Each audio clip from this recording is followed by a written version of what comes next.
Up front on India Tonight, we're focusing on the American elections, and in the thick of election campaigning, the Republican presidential nominee Donald Trump has vowed to hike tariffs by 100% if nations decide to move towards de-dollarization.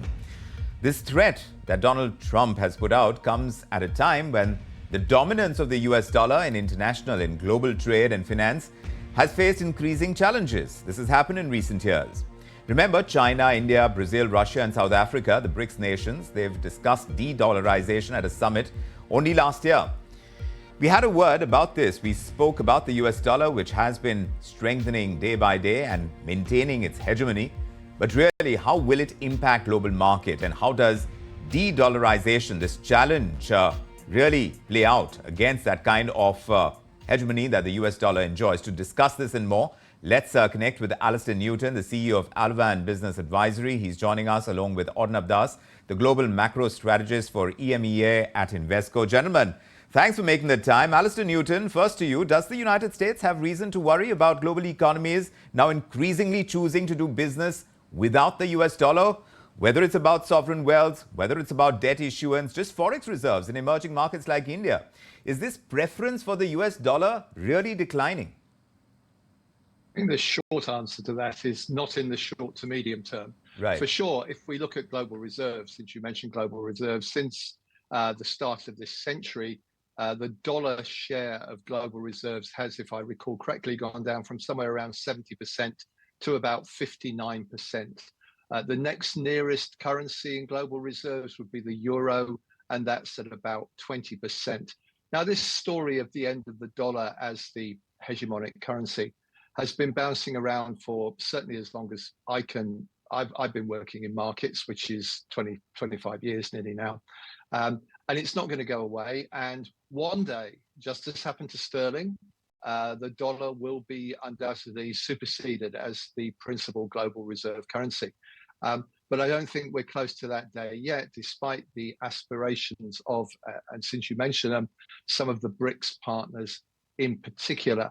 So I do think that Donald Trump is overreacting for principally for electoral reasons, but that doesn't mean we can just ignore what Mr. Trump is saying. We all know he's remarkably addicted to tariffs, and as one of his henchmen, Steve Bannon, remarked a few weeks ago, if you want to know what Donald Trump is going to do, listen to his speeches and take him at his word. So I don't think we can dismiss the tariff threat, but I don't think that there is the threat to the dollar that he perceives. Maybe if he does what he's threatening to do, then the threat to the dollar actually goes up rather than down.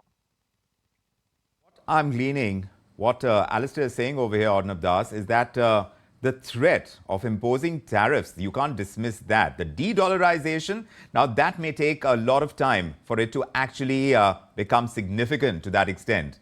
The fact that Trump made this statement in Wisconsin, which is a critical swing state among 7 in the presidential elections, do you see that as political grandstanding that brings Trump's protectionist stance closer to the American voter? Or do you think, Arnab, that it is backed by economic realities that support this theory, that a globally less popular American dollar would adversely affect the American economy?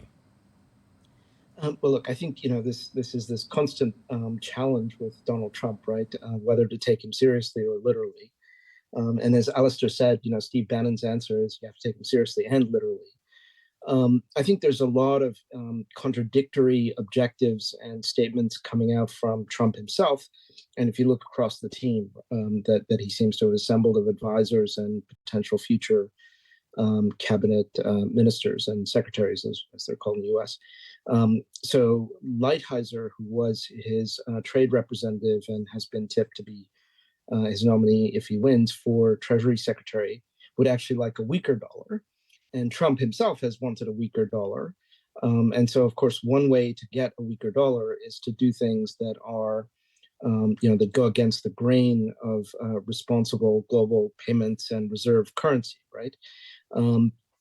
So do they really want a weaker dollar, which they would probably want if they want to really reindustrialize the U.S. behind a much higher tariff wall than already exists, and the industrial policies and subsidies of the Biden era? Yes. Forcing countries to hold the dollar should push it in the other direction, raising tariffs should push the dollar stronger as well, right? Yes. And that's what happened last time around. So I think it's kind of hard to tell if there's any economic logic in this. To me, it seems like the answer is no. Right. It's entirely politically driven. All right. So more politics than economics. But Alastair, you did mention these countries. I did mention them up front. China, India, Brazil, South Africa, Russia, all keen to de-dollarize and not let the dollar remain the world's reserve currency. Is there merit in what they're pushing for, however long it takes?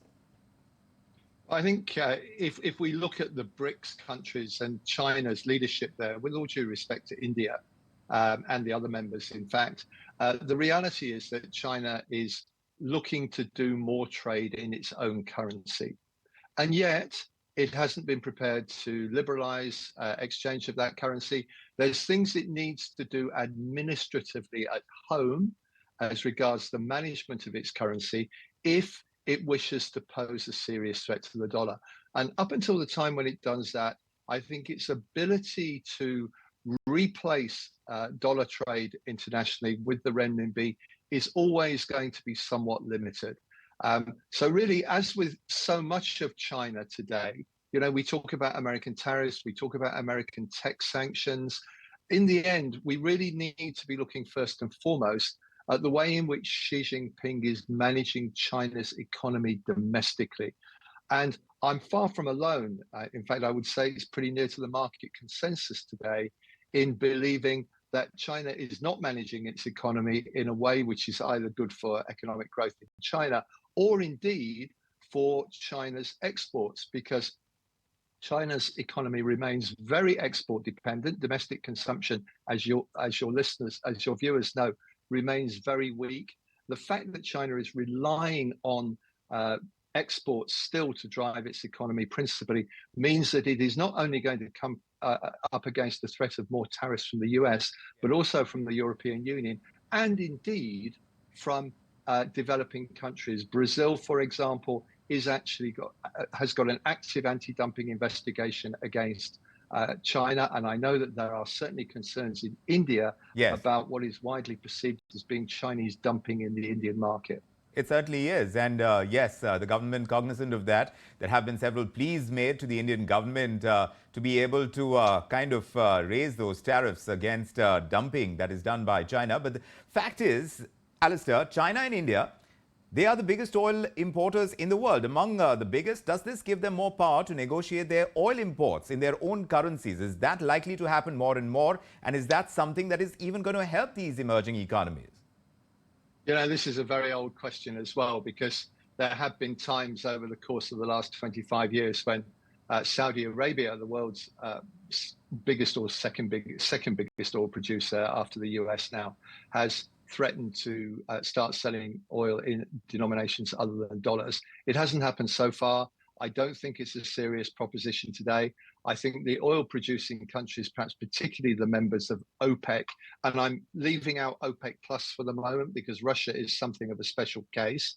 The members of OPEC have no particular interest in breaking away from dollar trading at this time. They have bigger fish to fry, bigger worries, bigger concerns, not least, where is the price of oil going to go if indeed they start to relax their voluntary cuts at the start of October. And if indeed, as BP opined again earlier this year, we are very close indeed to the possibility of peak oil demand. I think the problems are multiple for the oil producing countries downstream. Worrying about what currency they're going to sell in is not going to be top of their list of priorities. On top of priorities, Arnab Das, the American economy, though, is contributing about 25% to the global GDP. And the debate against the American dollar and perhaps its outsized role is that you know, it only contributes that much, and yet so much of the business that is done by the global world, the global economy is through the US dollar. Does it need correction, and can that happen despite Trump's threat? And if that happens, what takes the dollar's place? Well, look, I think, you know, one of the problems here is the kind of TNAP problem, as it's called, right? There is no alternative. I mean, what you're saying is absolutely correct, right? The role of the dollar far outstrips the weight of the U.S. economy in global activity, right? Absolutely agreed. On the other hand, U.S. markets are very large. Financial markets are very large compared to all other financial markets, right? I forget the exact numbers, but the market capitalization of the U.S. stock market is probably 70% of global stock market capitalization, something around there. And U.S. bonds are a sizable chunk of global bonds, and they're the most liquid and the most fungible and the most usable for reserves, because after all, reserves at the end of the day are for intervention, right? If there's a single primary use for reserves, it's for intervention, to hold up your own currency as a reserve holder when your financial markets are under speculative attack, or when there's a terms of trade shock, right? When you face a downturn in the global economy, or in your leading But isn't sector. that move towards gold now, Arnab? Yes, look, I think gold is a real alternative, and I think the People's Bank of China, at different times the Reserve Bank of India, the Central Bank of Turkey, and perhaps above all, the Bank of Russia have been leading the way among central banks in buying gold, and that is significant, and I think that'll continue. And of course, it's also true that the Chinese people, the Indian people, the Turkish people like to save in gold, and there are others as well. But I don't really think that gold is an alternative, a full alternative to the dollar. It can help diversify reserves, right? But it's probably not enough room in the gold market to really shift into gold out of dollar reserves. Right. The total amount of reserves in the world is about 12 trillion, of which, as you said, 60% is in dollars. So shifting, but that percentage and that ratio is perhaps going down as well in times. What we have seen in recent times, as far as India is concerned as well, that certainly seems to be the trend. But also what we are seeing is the rise of digital payments, Alastair, central bank digital currencies, CBDCs. India has it as well. Will it further sidestep the American financial system going ahead? Is that likely to happen, even if it happens slowly? Do you see it? I certainly think we're going to continue to see central bank cryptocurrencies emerging over time. And maybe, there will be a sudden shift, because sometimes, as the famous quote goes, how did you go broke? Gradually and then suddenly. These things can happen quite suddenly if there is a global shock of some sort. And central bank electronic currency definitely coming, including, let's be clear, most likely in America at some stage as well. But I don't think we are anywhere close to that point at the moment. And as I suggested earlier, I think what we are going to be seeing is effectively a world in which we have a bifurcation of trading systems to an extent. China is trying to concentrate its trade much more on what, and I apologize for this term, it's not what I like particularly, the global south and its partners in the global south, whereas the US is looking to trade with its traditional trading partners and allies. Now, if Harris is elected and we see Phil Gordon become National Security Advisor to the president rather than the vice president as he is at the moment, he's not a great believer in decoupling, and we may see some slowdown in this process. But there does seem to me, because of technology, IT, AI, and all those things, to be an inevitability about a degree of decoupling between China and its close trading partners and the US and its close trading partners, albeit that there is a large number of middle income countries which are trying to sit in the middle of this and do business with both parties. Yes. And it's not clear for investors how that pattern is going to emerge in the future. But one thing I don't think we are going to see is people walking away in large numbers from the dollar, to go back to the original to the original source of this interview today. I think the dollar is going to be with us as the primary global reserve currency and the primary trading currency for some time to come. Yes. Maybe in electronic form, to go to your most recent question. Yes, well, indeed. But, at this point in time, the other part of the reason why we're talking about it, besides de-dollarization, is the threat issued by Trump, while he is trying to ensure that countries do think twice before they move away from the dollar in international transactions. He's threatening to hike tariffs on American imports. The question is, can this really come true? And if it does, then how does it play out on a country like India? What do you think, Alastair? Well, I don't think it's good news for the global trading system at all if Trump is going to start hiking tariffs. Now, if we look at some of the numbers he's talking about, even 60%, even 10% on all global imports, this isn't exactly a reversion to 1930s Smoot-Hawley and the economic impacts of that worldwide, but we are heading in that direction. And countries are not going to accept tariffication on their exports by the US without retaliation. Let's be clear about that.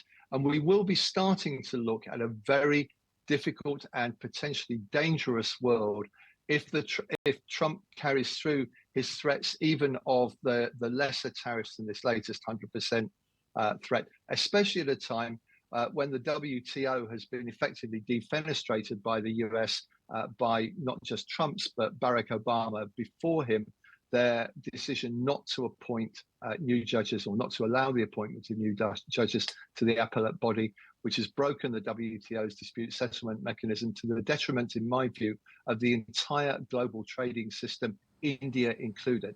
Now, yes. India is not, with all due respect, a major manufacturing country on a global scale. Yes. It is not heavily dependent on the export. But we have service exports, which are big and climbing. Yeah, but at the moment, India is nothing like as vulnerable to tariffication of manufactured goods as, say, China is. Right. What would be damaging to India is if we saw some sort of action by the US against the Indian services sector. Right. And that's not impossible, but Trump is obsessed with manufacturing, not with services. So I think you're relatively immune. Yes. But like we've known in the past, you can't put anything past Trump, and we'll have to wait for the outcome of the American elections. And that, of course, is going to be an important piece to watch.